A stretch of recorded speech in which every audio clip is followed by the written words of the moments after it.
Kaninang umaga mga mare, namili na naman ako dun sa suki ko ng grocery store. Sa totoo lang mga mare, hindi pa talaga ako totally okay. Nagkatrangkaso kasi ako nung Lunes ng gabi mga mare. Nung Lunes kasi ng umaga mga mare, nagpa-HPV vaccine ako.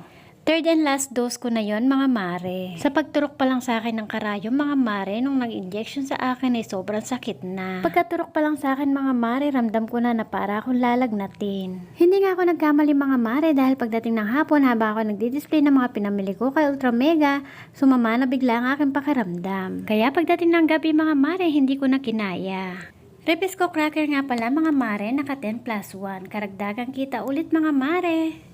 Sa mga hindi nga pala nakakaalam mga mare kung para saan yung HPV vaccine ko. Para sa anti-cancer yun mga mare, kaya safe na tayong mga kababaihan kapag meron tayong HPV vaccine. Buti na nga lang mga mare, meron ng palibre ang mga barangay natin ng mga ganyan. Dahil kung sa private daw yan mga mare, nasa 6,000 daw. Kaya thank you Lord, may palibre na akong HPV vaccine. At thank you Lord dahil safe na ako ngayon sa anumang mga cancer. Lalo na mga mare na uuso sa ating mga kababaihan ang sakit na cancer. Tayo mga nanay mga mare kapag nagkakasakit ang ating mga anak, inaasikaso, inaalagaan, pinapainom ng gamot, pinapakain, kinukomfort natin sila. Hindi natin kayang tiisin na may nararamdaman ang ating mga anak.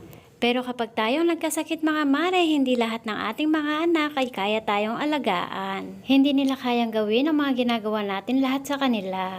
Silka papaya soap mga mare, sa 8 pieces meron siyang save na 8 pesos. Kaya pumapatak na lang isang piraso ng 16.50. 17.50 each na kasi to mga mare, pero dating presyo nito mga mare 16.50. Kaya piso ang tinaas niya mga mare sa bawat isa. Hindi na talaga mapigilan ang pagtaas ng mga bilihin mga mare. Pagpasensya nyo na ang aking Sheena mga mare, napakakulit. Paharang-harang sa camera ng aking video. Kapag ako nagdi-display ng mga sabon na bar mga mare, pinuputol-putol ko na ito para kapag ang mga anak ko ang bantay ay hindi nasasablay ang pagputol nito. Isang putol lang kasi ang sumablay dito mga mare, lugi na tayo. Yung isang putol kasi na yon ay tubo na natin.